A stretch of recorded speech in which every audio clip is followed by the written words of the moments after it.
Özümə və sizə ilk tövsiyəm, qardaşlar, Allah Azza və Cəllənin ən böyük əmrlərindən biri olan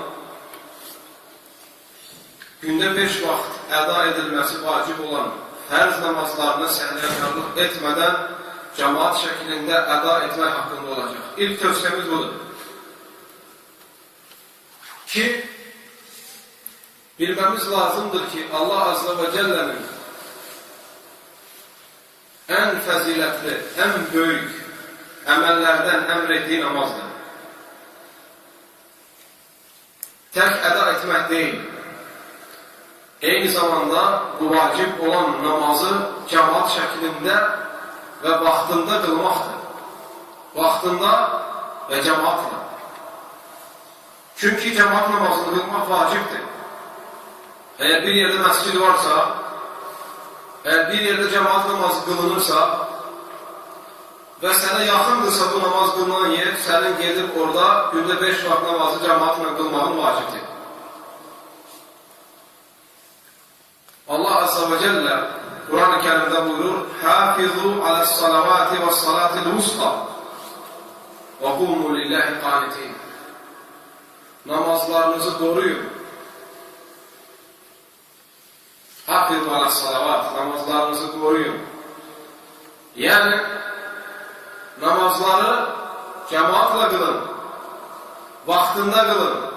Namazınızı əda edərkən vaciblərinə, rükunlarına, şərtlərinə fikir verin. Kamil namaz budur, qardaşlar. Kamil namaz budur.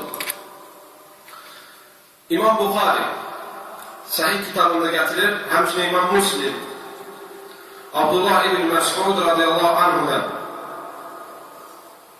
Peyğəmbər sallallahu aleyhi və səlləmdən bir sahabə soruşur ki, ya Resulallah, əyyül ə'məli afdal, əməllərin ən fəzilətlisi, ən xeyirlisi hansıdır? Baxın qardaşlar, istisna deyil. Bütün əməllərin hamısında ən xeyirli olanı soruşur sahabə. Çünki əslində sahabələr həmişə xeyir işlərdə yarışarlardı. Xeyir işlərdir, savab işlərdir, cənnətə daxil edən əməllərdə, insanı cəhənnəmdən uzaqlaşdıran əməllərdə yarışarlardı. Bu şeydə səhnəlikarlıq yox idi. Onların yarışmağı bu şeyin üzərindəydi. Dünya təntənələrinə, dünya bərbəzəyinə onlar heç zaman bunun üzərində heç zaman yarışmazdılar. Dini məsələlərdə yarışarlardı.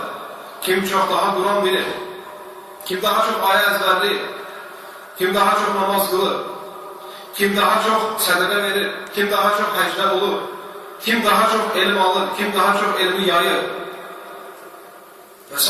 kimi. Abdullah ibn Məs'ud radiyallahu anh deyir ki, bir nəfər soruşdu ki, ya Resulallah, əyyül ə'məli afdal, hansı əməllər daha əfzəldir?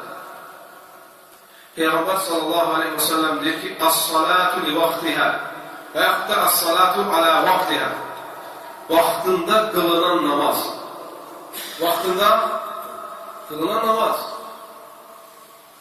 Nə olursa olsun, bir müsəlmana halal deyil ki, namazı vaxtından keçirsin. Şəri əhkamlar var. Müsafir iki namazı birləşdirməyə, zöhrlə əsri, məğriblə işanı birləşdirməyə və qısaltmağa icazə verilir. Baxmayaraq ki, bir namazları birləşdirməyə icazə verilir, amma sünnə olan sadəcə qısaltmaqdır. Birləşdirmək üçün isə sünnə deyil, sadəcə icazəlidir.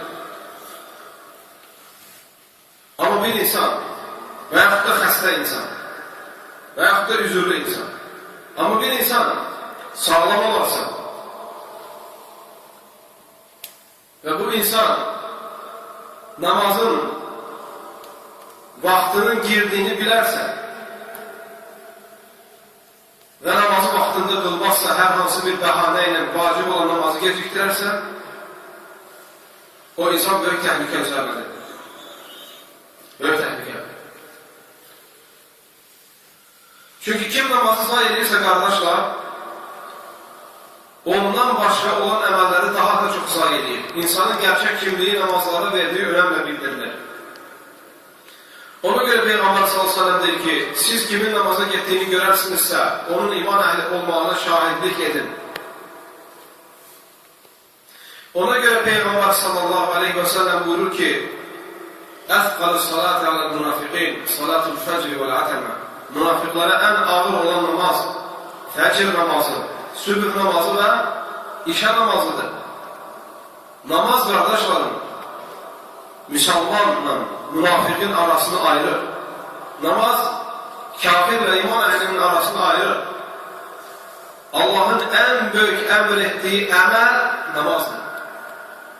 Namazdan büyük hiçbir emel yoktur İslam dininde. Kelime şehadetten sonra namaz. Emellerden ilk növbede geleni en faziletlisi namazdır. Ona göre Peygamber sallallahu aleyhi ve sellem buyurur ki namaz gözümün nuru edildi. Müslümanın gözünün nuru olmalıdır. Peygamber sallallahu aleyhi ve sellem namaz kılmakla rahatlık tapardı. Namazı kılım ele rahatlaşım demezdi. Nece ki biz bugünkü günde bunu dedik arkadaşlar. Dedik ki namazı kılak sonra istirahat ederiz. Sanki namaz boynumuzda bir yüktür gibi.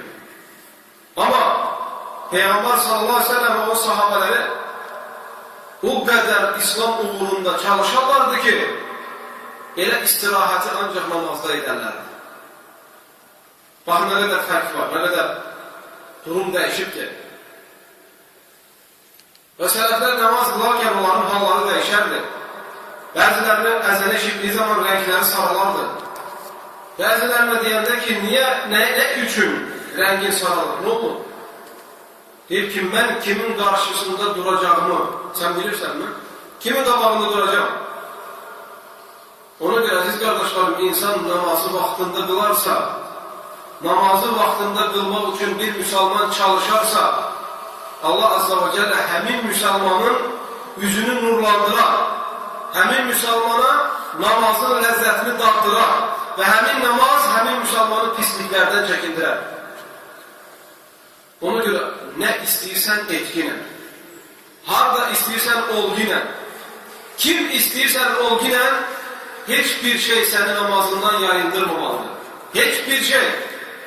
Ne işin, ne gücün, ne malın, ne atın, ne vazifen, hiçbir şey seni Allah'ın emrettiği bu namazdan yayındırmamalıdır. Demirəm terk etmeyi. Ben namazı terk etmekten danışmıram. Namazı vaktinde kılmaktan seni yayındırmamalıdır. Ona göre Muhammed sallallahu aleyhi ve sellem dedi ki en faziletli emel vaktinde kılınan namazdır. İhlasla.com saytı tərəfindən təqdim olundu.